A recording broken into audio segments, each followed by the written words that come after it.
सगळं जे कारण प्रारब्ध महाराज. हो, तुमच्या आयुष्यात जे घडतं त्याला कारण प्रारब्ध.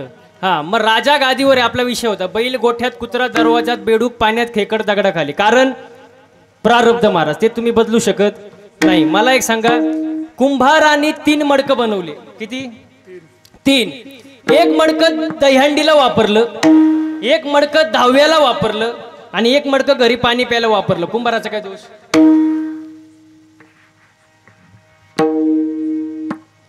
एका झाडाची फुलं तोडले, 3 हार केले. एक हार देवाच्या गळ्यात गेला, एक हार कीर्तनकाराच्या गळ्यात गेला आणि एक हार प्रेतावर गेला. झाडाचा काय दोष? अजून पुढे सांगू का? मोटार एक आहे, विहीर एक आहे, पाणी एक आहे. पाणी मिरचीला गेलं तिखट झालं, कारल्याला गेलं कडू झालं, उसाला गेलं गोड झालं. विहिरीचा काय दोष? नाही समजलं का? अजून सोपं करून सांगू का? एकच बाप आहे, 3 पोर आहे.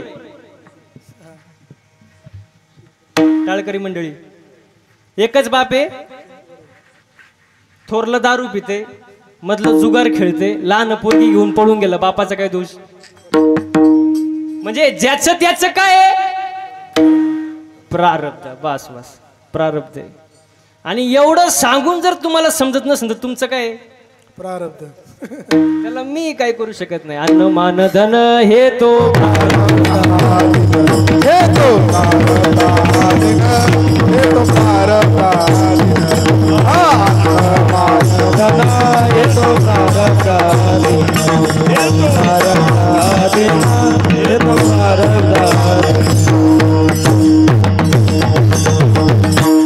तुम्ही आपण बदलू शकत नाही प्रारब्ध महाराज. जगाच्या बापाचा जन्म जेलमध्ये झाला.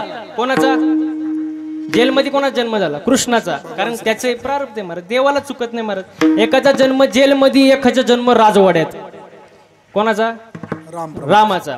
एकाचा जन्म पावसाळ्यात, एकाचा जन्म उन्हाळ्यात. एकाचा दिवसा 12ला, एकाचा जन्म रात्री 12. तुम्ही म्हणाला महाराज लागला काला सांगायला.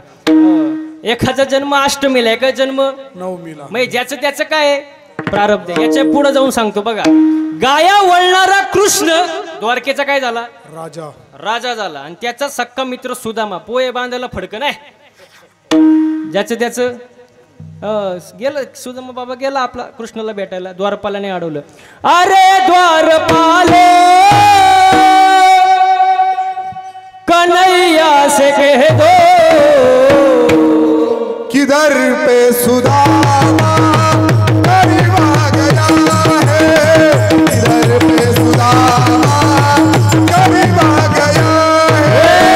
अरे द्वारपालो कन्हैया से कह दो, अरे द्वारपालो कन्हैया से कह दो किधर पे सुदामा करीबा गया है, किधर पे सुदामा करीबा गया है. नजर पे है वाणी, बदन पे है कपड़ा, भटकते भटकते करीबा गया है. अरे द्वारपालो कन्हैया से कह दो, अरे द्वारपालो कन्हैया से कह दो किधर पे सुदामा करीबा गया है, किधर पे सुदामा करीबा गया.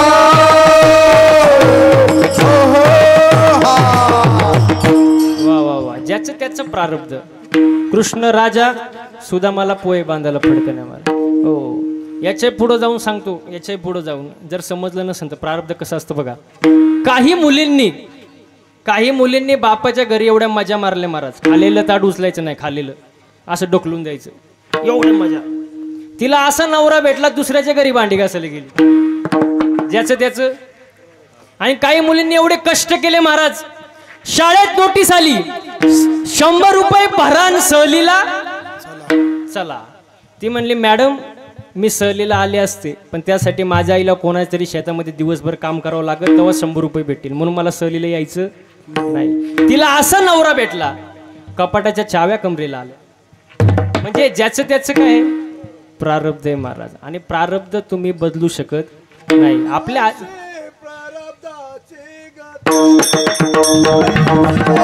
प्रारब्धाची गती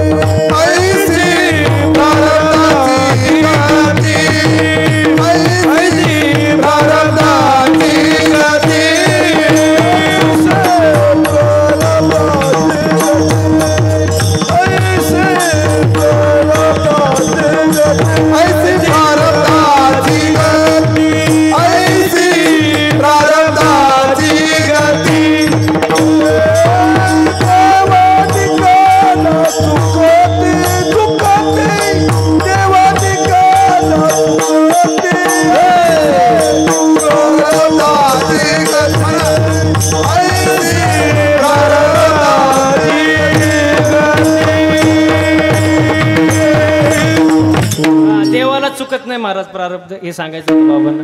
हो म्हणजे प्रारब्ध आपल्या हातात नाही पण कर्म आपल्या हातात आहे ना महाराज.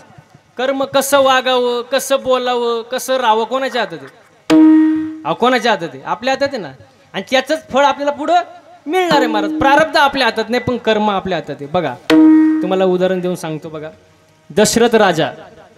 दशरथ राजाच्या पोटी कोण जन्माला आला? प्रभू राम. तसे भरपूर आले 4 आले पण राम जन्माला आले. हे त्यांचं काय आहे?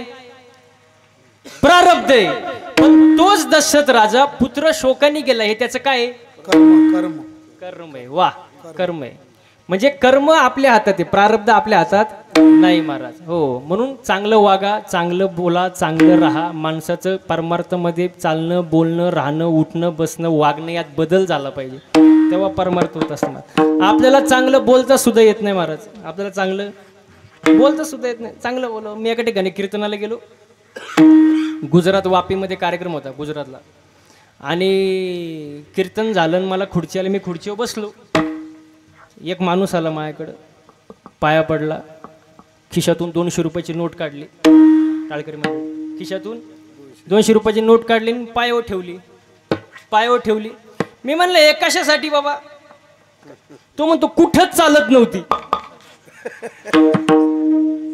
मी म्हणलं कुठं चालत नाही इथं चालत असते. लोकांना कसं वागावं कळत कसं बोलावं कळत. चांगलंच बोलावं ना. आता मला एक सांगा मी एका कीर्तनात बोललो जसं पेराल तसं उगवेल. जसं पेराल तसं. आता मला सांगा मी काय चुकीचं बोललो का? थांबा शांत. मी काय चुकीचं बोललो का? जसं पेराल तसं उगवेल. प्रमाण ना. शुद्ध बीजा आणि फळे रसाळ. हा कीर्तन संपलं आणि एक माणूस माझ्या जवळ आला. मला म्हणला महाराज तुम्ही हे बोललेच का? म्हणलं काय बोललो? तो म्हणला जसं पेराल तसं. म्हणतो चुकीचं आहे. म्हटलं काय चुकीचं आहे? म्हणजे तो म्हणतो हे चुकीचं आहे. म्हटलं कसं काय? तो म्हणतो शेंगदाणा पेरला. टरफल कुठून आलं? टरफल आलं कुठून? शेंगदाणाला काय आलं पाहिजे डायरेक्ट? चलो म्हटलं हे असंच आहे बाळा. म्हटलं हे वेगळं नाही येणारच ना. म्हटलं टरफल शेंगदाणा कसं काय? तो म्हणतो नाही तुम्ही काय म्हणले जे पेराल तेच. अहो तो हलूच देईनी मला. 10 मिनिटं झाले 15 मिनिटं झाले 20 मिनिटं झाले हलूच देईनी तो. मी म्हणलं तुला उत्तर पाहिजे ना फुकट देणार नाही. मला घरी चहा प्यायला नाही. म्हणलं ठीक आहे महाराज चला. नेलं घरी चहा प्यायला. मी म्हटलं फक्त चहा आण मला बाकी काय नको. तो आला कपामध्ये चहा घेऊन. म्हटलं फक्त चहा.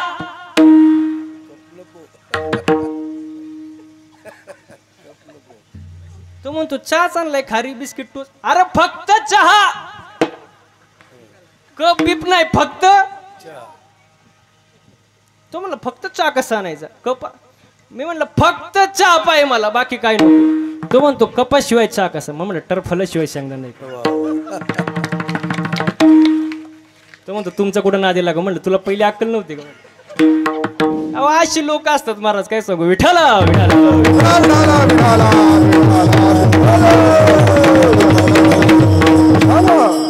लय अवघड महाराज. आमच्या इथे एक माणूस होता. त्यांनी एक माणूस कामाला ठेवला नोकर. महिन्याला 20,000 रुपये पगार. आणि कामाला ठेवलं आणि त्याला सांगितलं हे सगळं कामं करायचे. तो म्हणला करतो ना. तो काय म्हणला करतो ना पण माझी 2 अट आहे. अट काय? 2 अट आहे. म्हण तो मालक म्हणला तर मालकाला गरज होती. मला सांग बाबा तुझी काय अट आहे? तो म्हणतो झोपेतून उठल्यावर मला पहिलं जेवायला पाहिजे. काय म्हणला? झोपेतून उठल्यावर पहिलं जेवायला पाहिजे. आता मालक म्हणला मला गरज आहे. दिलं बाबा. पुढं बोल दुसरी अट जेवल्यावर झोपायला पाहिजे. झोपेतून उठल्यावर जेवायला आणि जेवल्यावर. अशी कुठं कामं होत असत का महाराज? लोकांना एक सांगितलं लोक दुसरंच करतात. म्हणून चांगलं बोला चांगलं वागा महाराज. कारण परमार्थ यासाठी तुम्हाला सांगू का तुम्हाला 60,000 वर्ष तपश्चर्या केली विश्वामित्राने. किती? 60,000. 60,000 कळतं? 60,000. 60 नाही 600 नाही किती? 60,000. तपश्चर्या. विश्वामित्राची दाढी आहे का, दाढी जमिनीला टेकली होती, जमिनीला. एवढी घोर तपश्चर्या. इंद्र घाबरला. इंद्र म्हणला माझं पद जातंय का काय, कारण तपश्चर्याच किती वर्ष, 60,000 वर्ष. सगळे घाबरले ना वरती. इंद्र बसला त्याच्या दाढीला हात लावून टेन्शन मध्ये. आता करायचं तरी काय. इंद्र टेन्शन मध्ये बसला. पुढून एक नर्तकी आली. नर्तकी कळते का, नर्तकी आली. म्हणली Indra, why are you nervous.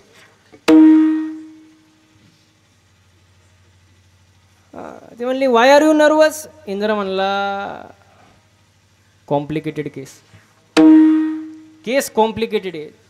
ती नर्तकी म्हणली what is the problem. Indra म्हणला प्रॉब्लेम इज डेंजरस. विश्वामित्राची 60,000 वर्ष तपश्चर्या पूर्ण झाली. माझं पद जाऊ शकतं, पद. मला टेन्शन आले. ती नर्तकी म्हणली तुम्ही टेन्शन घेऊ नका. You do not take any tension. Tension घ्यायचं काम नाही. मी पायात चाळ बांधते आणि विश्वामित्राच्या पुढे जाऊन पाय आपटते.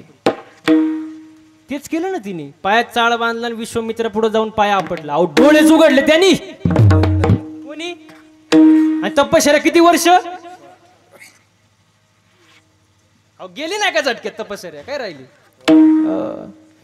डोळेच उघडले त्यांनी. तो म्हणला बस, तुम्हारे बिना मैं जी नहीं सकता. ती नर्तकी म्हणाली बावळटपणा करू नका, तुम्ही साधू आहे साधू. तो म्हणला तुम कुछ भी कहो, प्यार प्यार होता है. एवढा पागल झाला महाराज तिच्या माग तो विश्वामित्र. तिच्या माग कुत्राहून हिंडला. विश्वामित्र तपया खानीन कुत्राहून हिंडे वनी, ऐसे भुलले थोर थोर तिथे जीव किती पामर.